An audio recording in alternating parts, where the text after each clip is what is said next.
इन्द्रियाणामधिष्ठात्री भूतानां चाखिलेषु या भूतेषु सततं तस्यै व्याप्तिदेव्यै नमो नमः।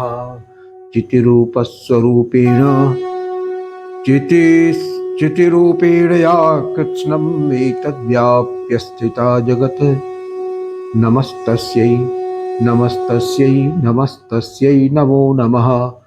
स्तुतासुरैः पूर्वमभीष्टसंश्रया तथा सुरेन्द्रेण दिनेषु सेविता करोतु सा नः शुभहेतुरीश्वरी शुभानि भद्राण्य विहन्तु चापदः या साम्प्रतं चोद्धतदैत्यतापितैः अस्माभिरीशा च सुरैर्नमस्यते या च स्मृता तत्क्षणमेव हन्ति नः सर्वापदो भक्तिविनम्रमूर्तिभिः।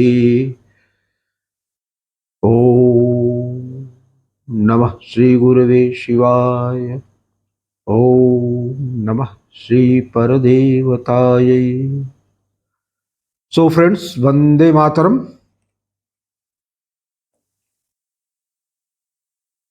भगवती आराधना के इस पावन पर्व में दुर्गा प्रथम चरित्र का हम लोग स्मरण कर रहे थे और उसी के क्रम में यह भी एक पुष्प है। अगर आपने चैनल को अभी तक सब्सक्राइब नहीं किया है तो प्लीज इसको सब्सक्राइब कर लें, वीडियो को जल्दी से लाइक और शेयर कर लें। हम आगे बढ़ते हैं। अब प्रथम चरित्र की हम लोग जब चर्चा कर ही रहे हैं तो क्यों न थोड़ा सा इसके अंदर भी प्रवेश कर लिया जाए। अभी तो बाहर बाहर हम लोग घूम रहे थे, अंदर वास्तव में कहा जाए तो अंदर हम लोग बहुत ज्यादा प्रवेश नहीं किए हैं। मधु कैटभ वध के प्रसंग में थोड़ा सा हम लोग जो है, मधु और कैटभ कौन है, इनका वध किस तरह से होता, थोड़ा सा अंदर घुसे थे। थोड़ा सा और अंदर चलने का प्रयास करते हैं। भगवती से प्रार्थना है कि हमें शक्ति दे कि हम उसके अंदर थोड़ा सा झांक सकें, क्योंकि ये भगवती के प्रति समर्पित होने के बाद ही संभव है। कोई भी अहम वृत्ति लेकर के, अहंकार लेकर के जो है भगवती के अंतस्थल में प्रविष्ट हो ही नहीं सकता। तो हम भी प्रार्थना करते हैं और आप लोग भी भगवती से प्रार्थना करें कि वो थोड़ा अपने अंतरतम का दृश्य जो है हम लोगों के समक्ष उपस्थित करे, ताकि हम लोग उसके उस रूप से भी थोड़ा सा अवगत हो सके। तो प्रथम चरित्र में क्या है, ब्रह्मा ऋषि हैं। प्रथम चरित्र के ब्रह्मा ऋषि हैं और देवता कौन है, महाकाली। महाकाली देवता है, गायत्री छंद है, नंदा शक्ति है। नंदा शक्ति मतलब समझ रहे हैं ना, आनंदित करने वाली शक्ति है। तो नंदा शक्ति है, रक्तदंतिका बीज है।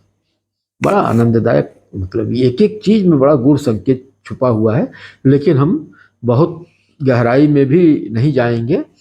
लेकिन ब्रह्मा ऋषि है और महाकाली देवता है। तो इस महाकाली तत्व को थोड़ा सा हमको जो है जरूर समझना पड़ेगा। बगैर महाकाली तत्व को समझे, इनकी बहुत महिमा है। और काली का मतलब ही है कि उनके अंदर बड़ा बहुत दुर्गम है वो, उनके अंदर जो है ना प्रवेश ऐसे संभव नहीं है। तो भगवती से प्रार्थना करते हैं हम लोग कि थोड़ा सा हम लोगों को अंदर अपने अंतरतम की झलक थोड़ी सी प्रदान कर दें। तो काली तत्व क्या है, इसके बारे में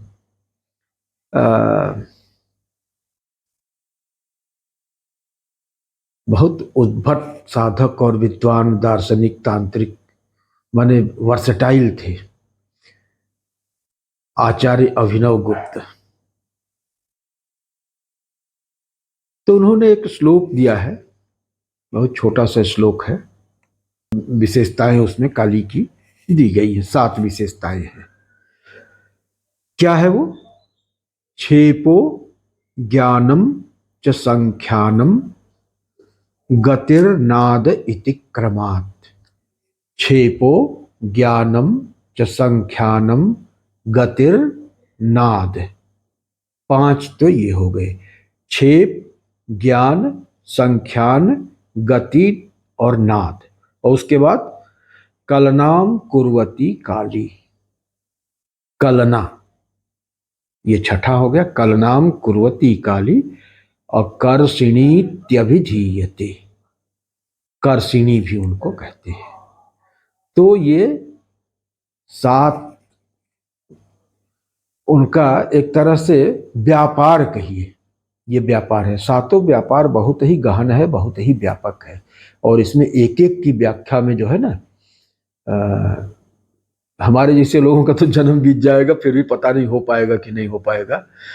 तो संभव तो नहीं है, लेकिन थोड़ा थोड़ा प्रयास करेंगे कि हल्का हल्का छूते हुए हम लोग चलें। क्षेपो ज्ञानम च संख्यानम गतिर्नादैति क्रमात् कलनात् कुर्वती काली कर्षिणीत्यभिधीयते। क्षेपो, क्षेप मतलब क्या है? क्षेप का मतलब है बाहर क्षेपण, है ना, स्प्लैशिंग आउट।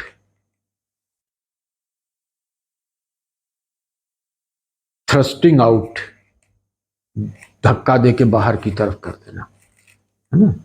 तो सृष्टि बीज रूप में उनके अंदर जो है निहित रहती है, और इस सृष्टि बीज को पाल पोस के पूर्ण गर्भ के रूप में पैदा करती हैं, वो अपने अंदर धारण करती हैं, और फिर उसके बाद यथा समय वो अपनी आंतरिक शक्ति से बाहर की ओर इसका प्रक्षेपण करती हैं, और फिर ये वस्तु सृष्टि के रूप में हम इसका वो साक्षात्कार कर पाते हैं। तो ये पहली चीज हो गई क्षेपो, स्प्लैशिंग आउट, स्पिलिंग आउट। तो ये चीज हो गई एक ज्ञानम। अच्छा देखिए, क्षेपों में और क्या चीज है? क्षेप का मतलब ये होगा कि यहाँ पे अस्तित्व, एक अस्तित्व जो भगवती काली के अंदर पॉसिबिलिटी के रूप में था, वो पॉसिबिलिटी जो है वो मैटेरियलाइज हो गई बाहर आके। तो माने एक चीज मोटे तौर पे अगर कहें हम लोगों की आम बोलचाल की भाषा में, तो जो अस्तित्व में नहीं थी वो अस्तित्व में आ गई। तो एक ऑन्टोलॉजिकल कैटेगरी ये हो गई, ऑन्टोलॉजिकली एग्जिस्ट करने लगी from empirical point of view, philosophical point of view से नहीं, क्योंकि फिलोसॉफिकल पॉइंट ऑफ व्यू से देखेंगे तो ये अनमैनिफेस्ट का मैनिफेस्ट होना है, बस इतनी सी बात है। वो वहां पर अनमैनिफेस्ट स्टेज में थी और अब वो मैनिफेस्ट हो गई। लेकिन जो हमारी इंपीरिकल दृष्टि है उसमें क्या होता है कि एक चीज जो नहीं थी वो अस्तित्व में आ गई, तो ये ontological category has come into being, ठीक है ना। तो ये क्षेप हुआ। तो इससे क्या हुआ कि क्षेप का मतलब क्या हो गया, इससे क्या होता है कि ये प्रयोजन बताता है कि काली का प्रयोजन क्या है। काली जो है उनका प्रयोजन यही है, सृष्टि के प्रयोजन से ही वो एग्जिस्ट करती हैं। भगवान की संकल्प शक्ति है ना, तो भगवान की संकल्प शक्ति ये काम करती है, तो प्रयोजन हो गया, और उस प्रयोजन को पूर्ण करती हैं ये शक्ति स्वरूपा काली जो है। तो टेलियोलॉजी भी हो गई यहाँ पे टेलियोलॉजी भी हो गई, ऑन्टोलॉजी भी हो गई।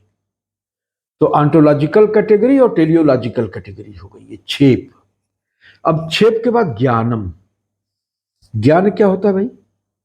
जरा हम लोग विषय में प्रवेश कर रहे हैं तो थोड़ा सावधान रहने की जरूरत है, क्योंकि अब यहां से थोड़ा सा विषय सूक्ष्म हो जा रहा है।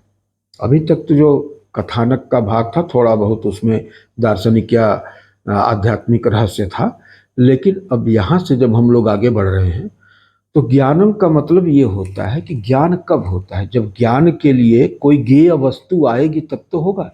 जब तक कोई ज्ञेय वस्तु नहीं है तो ज्ञान किसका करेंगे? ज्ञान के लिए ज्ञेय का होना जरूरी है ना। ज्ञाता एक होगा, एक ज्ञान का माध्यम होगा, करण होगा, और दूसरा ज्ञेय होगा जो ज्ञान का ऑब्जेक्ट बनेगा। 3 चीजों के होने के बाद ही ज्ञान होगा। एक तरफ ज्ञाता रहेगा, दूसरी तरफ ज्ञेय रहेगा, और ज्ञाता और ज्ञेय के बीच में जो प्रमाणीकरण की क्रिया होती है उसके परिणाम स्वरूप ज्ञान होता है, ये प्रक्रिया है।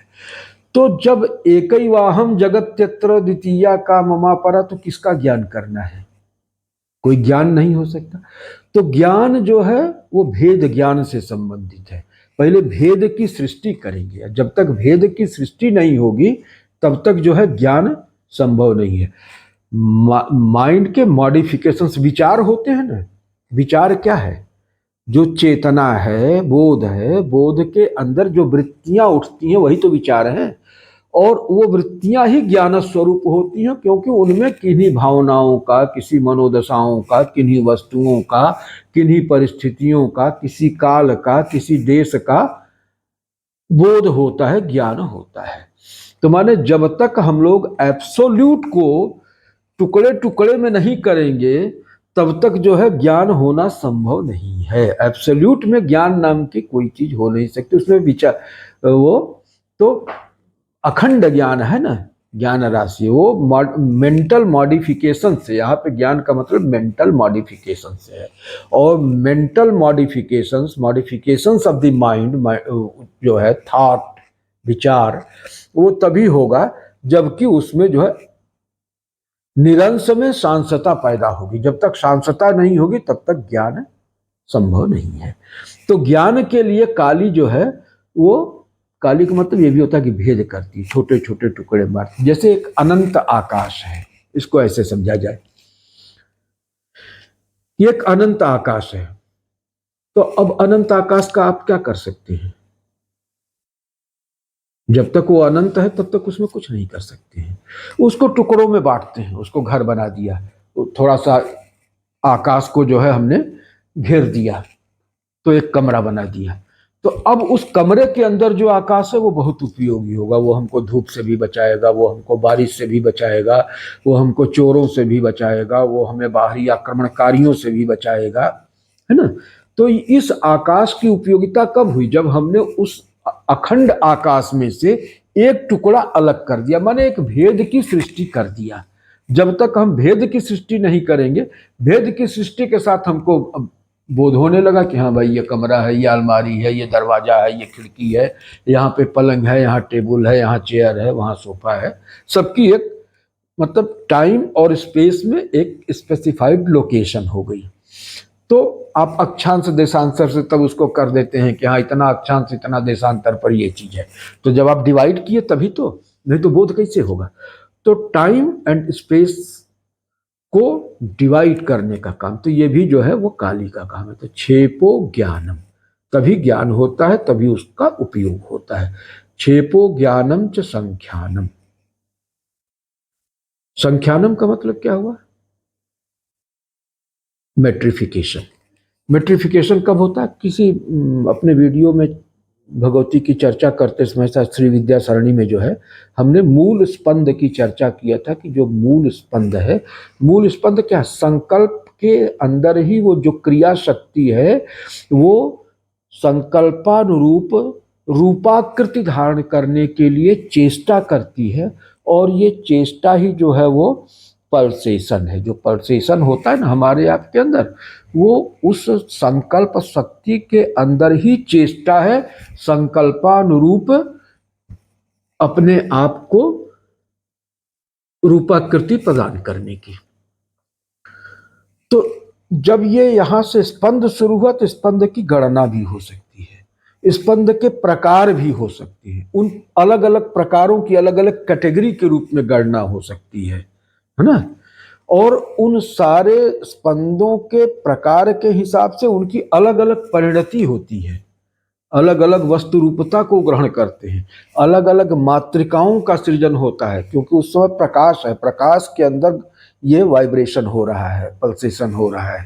तो प्रकाश में से किरणें उछल उछल के निकलेंगी, तो उछल के निकलेंगी तो जब ज्योमेट्री बनेगी तो प्रकाश सीधी रेखा में चलता है ना, तो ज्योमेट्रिकल लाइंस ड्रा होंगी, तो उससे मंडल बनते हैं।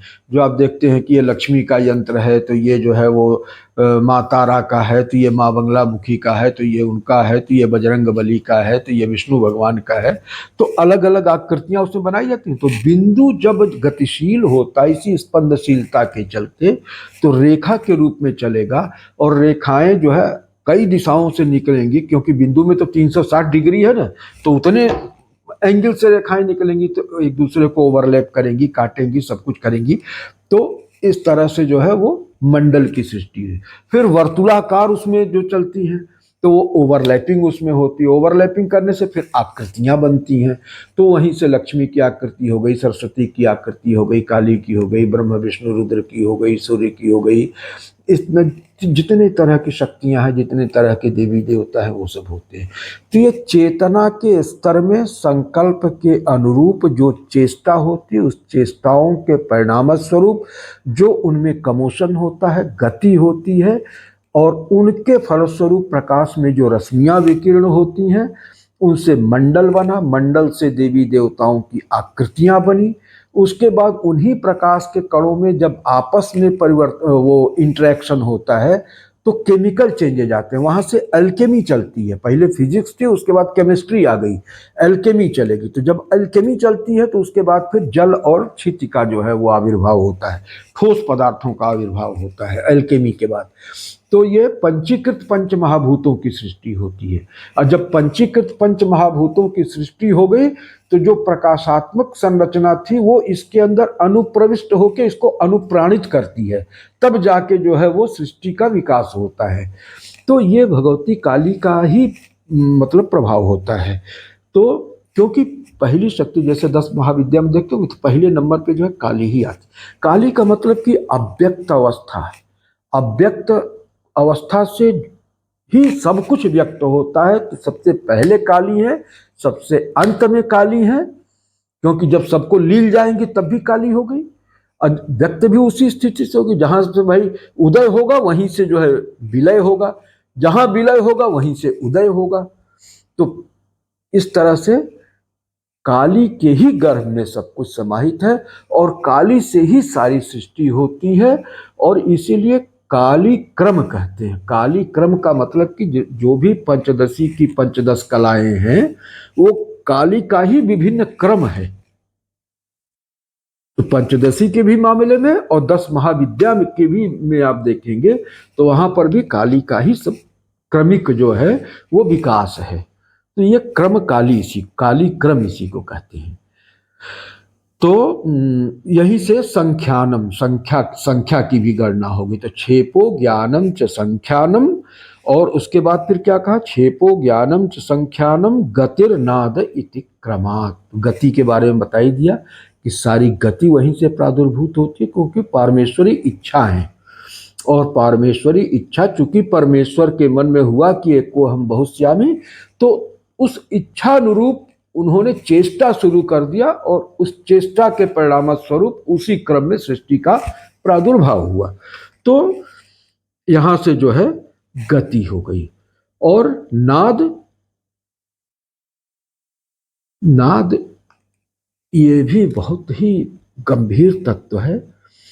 ये परावाक है, ये काली जो है वो परावाक है।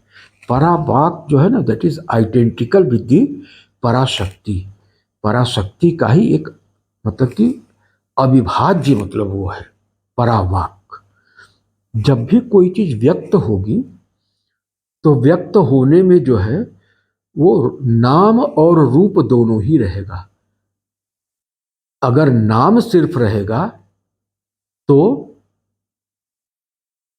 हमको लग रहा है कि प्रकरण ज्यादा गंभीर हो रहा है। अभी हम इसको रोक देते हैं, एक पार्ट में और कर लिया जाएगा। एक पार्ट और कर लेंगे तो उसके बाद फिर जो है इतनी परेशानी नहीं होगी। अभी आज यहीं पे रुक जाते हैं।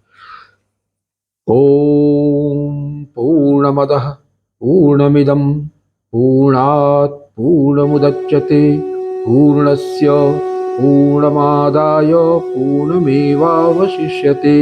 ओम शांति शांति शांति।